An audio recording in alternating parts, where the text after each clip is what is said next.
Assalomu alaykum, kanalimiz kuzatuvchilari. Bugun e'tiboringlar markazida BYD Han L va Kamina Dilhayot Mamatxonov. Yonimda turgan BYD Hanlarning davri tugadi. Sababi 25-yilning 4-oyidan boshlab bu modelimiz o'rniga BYD Han L avtomobili ishlab chiqarilish boshlagan. O'zgacha dizaynda, juda ham chiroyli, yangicha texnologiyalar ishlatilgan, komfort ham o'zgacha.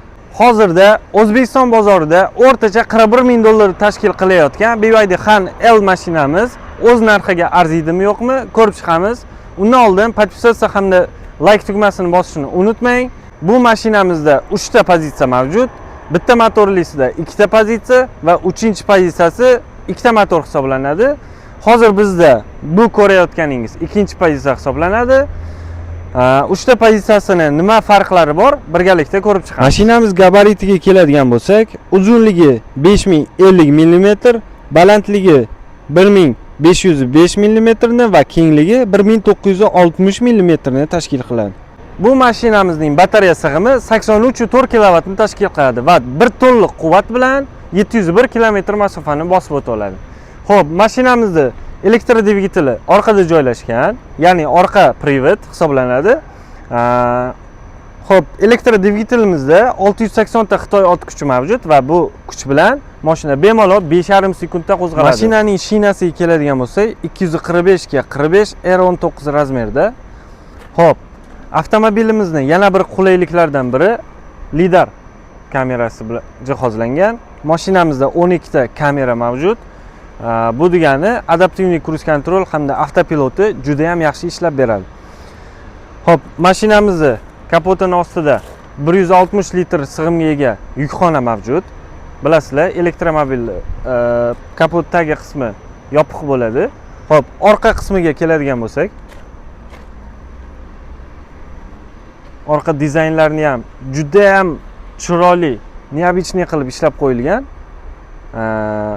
BYD yozuvlari yonadigan qilib, bagaj hajmiga keladigan bo'lsak, 410 litrni tashkil qiladi. Salonning ichki qismiga keladigan bo'lsak, kojinli multisport rul ushlashga juda ham qulay qilib ishlangan. Bu yerda har doimgidek multimedia knopkalari, bu yerda adaptivniy kruz kontroliki, face control mashinamizda mavjud, head-up display, markaziy monitor, tablo, bespirodniy zaryadka, hattoki mashinamizda 3 xil osvejiteli ham mavjud. Xo'p, bu yerda knopkalariga e'tibor beradigan bo'lsak, rejimlari Eco, Sport, Normal, Custom hamda qishki rejimlari mavjud. Avariyka, avto parkovka hamda start stop va multimediani ovozini chiqarish va pasaytirish. Bu yerda pastsakalnimiz mavjud. Mashinamizda yana bir komfortlardan biri, juda ham qulayliklardan biri, xolodilnigi ham mavjud. Bu xolodilnikda -6 gradusgacha sovutsalar bo'ladi va 50 gradusgacha isitsalar bo'ladi. Xo'p, sidinamizni boshqarish tepaga, pastga, oldiga, orqaga hamda mashinamizda atamankasi ham mavjud.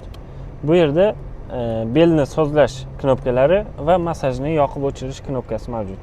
Xo'p, o'rindiqlarimizda oldi o'rindiqlarda pamit sidinalar ham mavjud.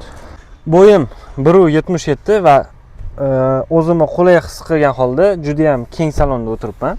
Xo'p, orqa sidinalarimizda ham abduf, abagrev hamda massajigacha mavjud.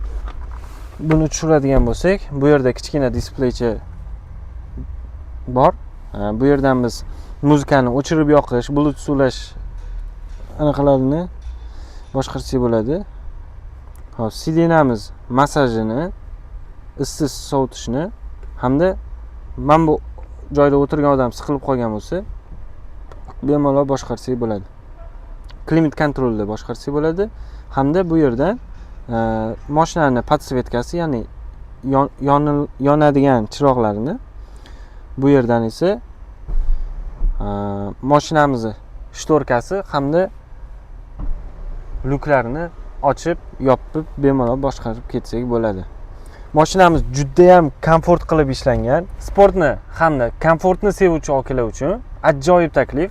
Mana shu mashinani olish kerak, mazza qilib haydash kerak. Bitta bossak, podsakalniklar o'zi chiqib beradi-yu. Xo'p, hammaga qiziq ma'lumot. Mashinamizda 3 ta pozitsiya bor dedik. Nima farqlari bor? Hop. Birinchi va ikkinchi pozitsiya bitta motor hisoblanadi, uchinchi pozitsiya ikkita motor. Birinchi va ikkinchi pozitsiyamiz bitta motor hisobiga 701 km yuradi. Ikkita motorimiz esa 1102 ta ot kuchi bilan hop 600 km masofani bosib o'ta oladi. 0 dan 100 gacha razgon tezligi 207 soniyani tashkil qiladi.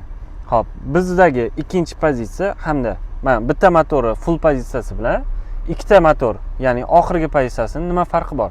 Farqi yurish masofasida, ya'ni bu 700 km yuradigan bo'lsa, ikkita motor 600 km masofani bosib o'tadi.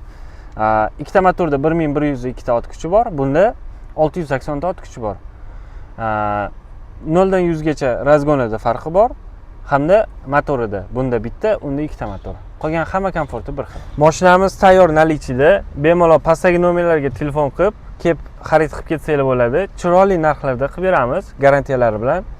Xo'p, mashinani qo'ldan kelgancha obzor qildik. Like hamda podpisatsiya tugmasini bosishni unutmang. Bundan keyin bundan zo'r obzorlar hali oldinda.